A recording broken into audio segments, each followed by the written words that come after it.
Good morning, brothers and sisters. As you can see, this year's theme is Stronger, Moving Forward. And I'd like to talk about that, and I want to talk about the way I think our strength comes from. It's hard to discuss the airline industry and not mention 9/11. Although that tragedy occurred 13 years ago, it continues to plague us.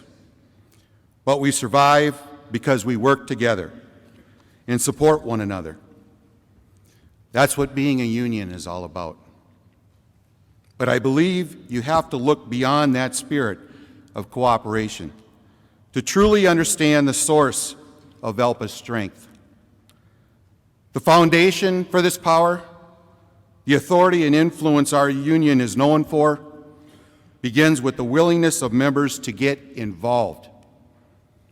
ALPA pilots apply their special skills to advance our cause in many areas that impact our careers. And in doing so, they improve our entire profession. It's that spirit of volunteerism that transforms ALPA from a simple bargaining agent into an airline industry leader, to shape aviation policy, to work directly with manufacturers to improve systems and procedures, and to establish positive pattern bargaining. This morning, I want to recognize some of our members, the ones doing the work and making the difference. ALPA is made up of a large and diverse group of airline pilots. To ensure proper representation at this BOD, the ALPA Membership Department takes a snapshot of our association to determine the number of votes held by each elected representative. This snapshot tells us something about where we are and where we've been. Since 2007, the number of pilots ALPA represents has dropped from 60,492 to 50,837. Likewise, the total number of airline groups we represent has decreased from 40 to 30. These changes reflect the post-9/11 environment and the consolidation that continues in segments of our industry. Since our last Board of Directors meeting, we've seen Evergreen, North American, and Ryan move into custodianship. And through the Professional Development Group, we've worked hard to help these pilots find other job opportunities.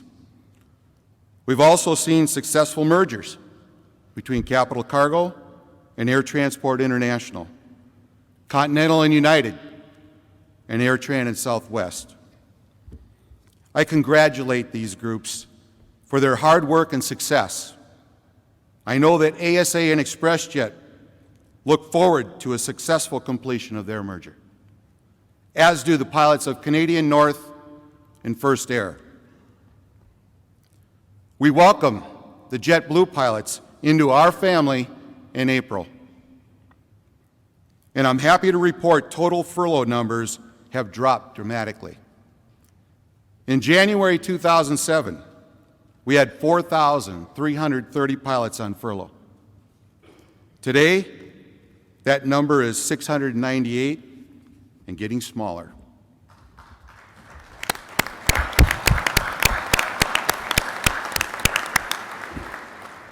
Plus, many of our carriers are hiring again. With this new growth comes opportunity, and the ALPA Membership Committee welcomes these new pilots.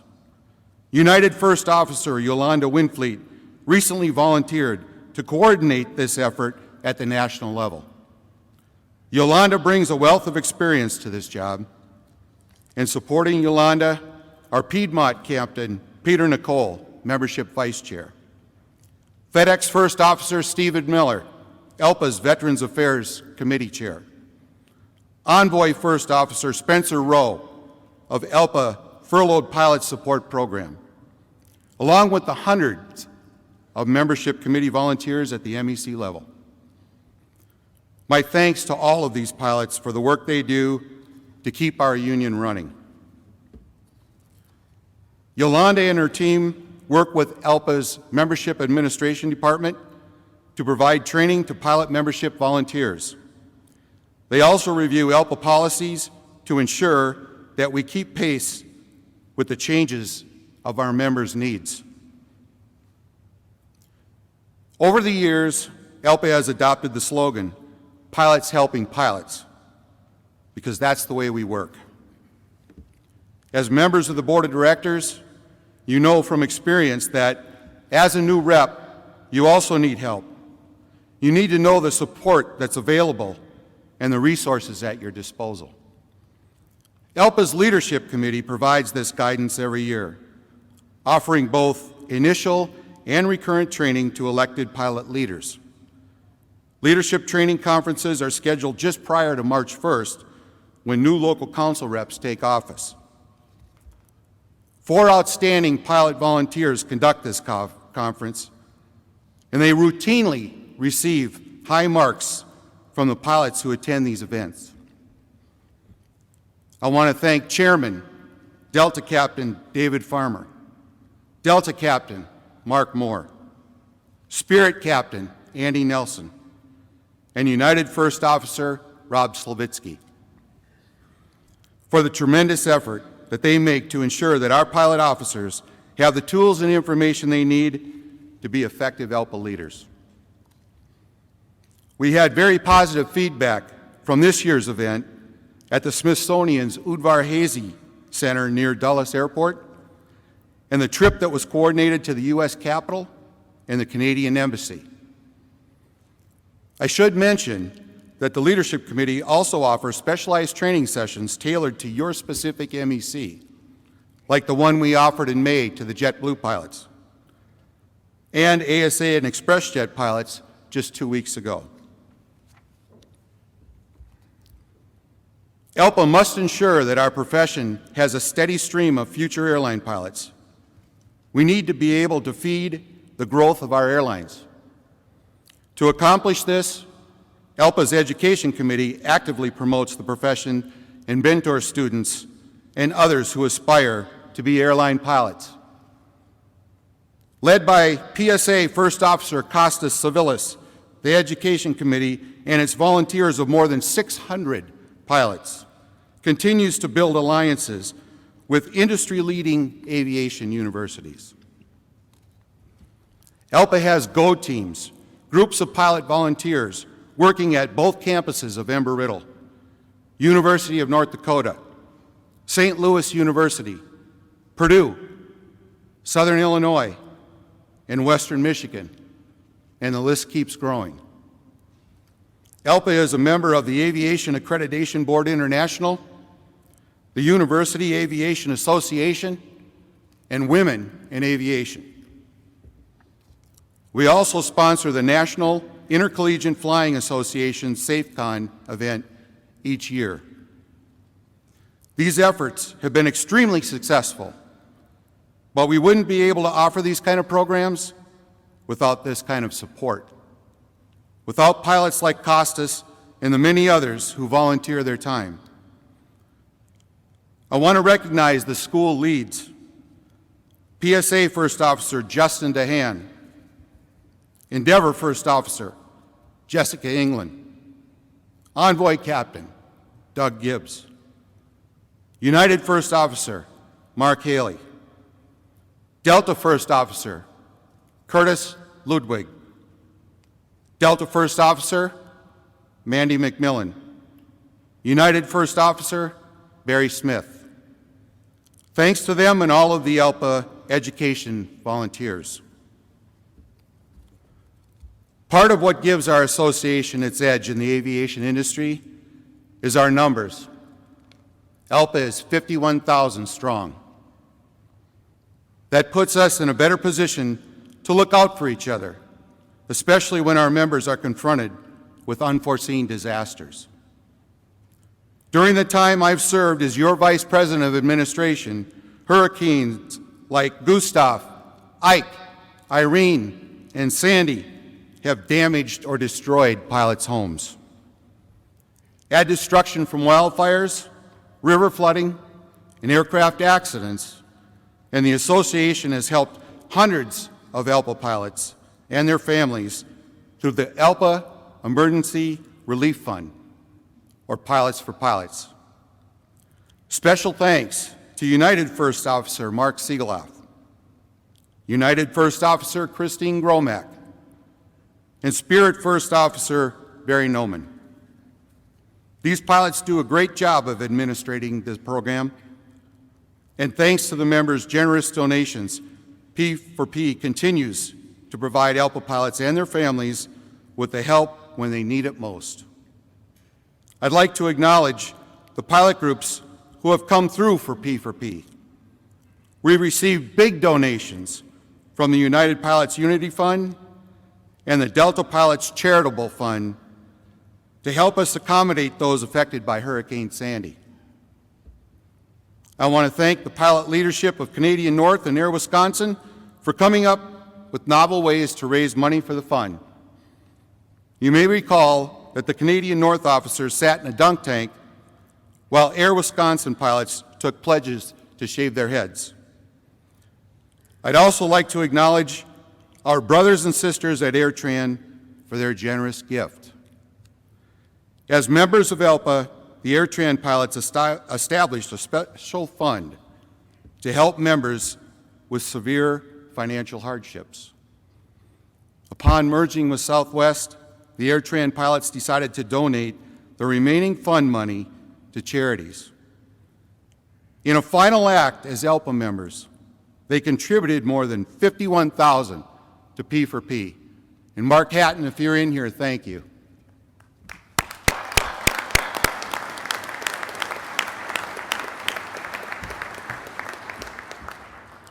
All these donations make P4P possible, but new disasters will trigger future pilot claims, and we need to keep the contributions flowing. To keep P4P fresh in the minds of our pilots, we recently created a promotional video.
The video will be posted on the P4P website, and I encourage you to link to it through your MEC websites so we keep this important ALPA resource healthy.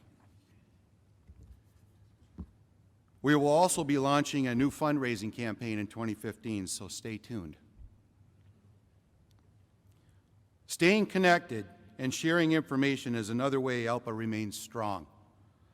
And providing guidance regarding policy and making IT decisions is ALPA's Information Technology Advisory Committee.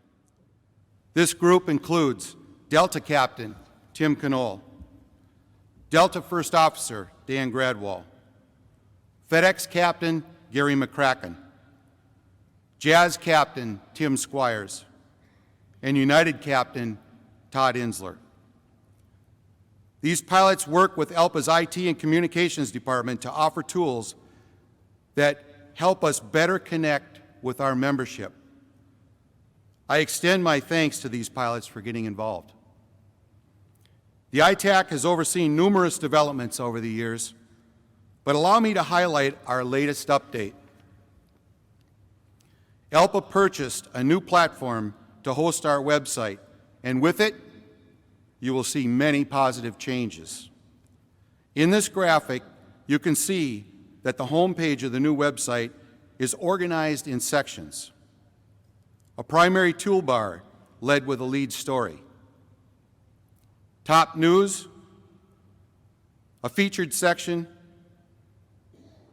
links to membership resources, social media, and links to other association information. This new system offers a more responsive design, making our website user-friendly for all your devices. It also has new features, including a new search function. Again, I want to thank the ITAC for making this possible. And while I'm acknowledging people, I'd also like to thank the ALPA staff for their assistance they provide to our volunteers. ALPA staff makes so much of what we do possible.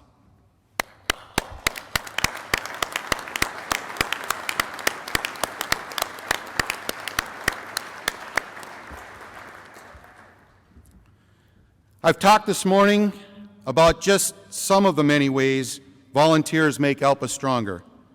There are countless others who also deserve our thanks. It's our commitment to these members and the work that they do that makes our union the best in the industry. Now, those of you that know me know that my parents and Robin were union members. They taught me the importance and the value of getting involved, committing myself to something larger. I've tried to live by those words, and I know you do as well. But as we come together this week as ALPA's highest governing body, we need to do more than thank our members and volunteers. We need to find a way to get more of our members to engage and take ownership of our union. We need to double our roster of engaged member participants. Now, I know that's easier said than done, but here's a point to consider.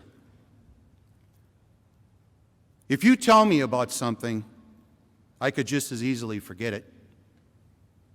If you show me what you're talking about, I'm more likely to remember it.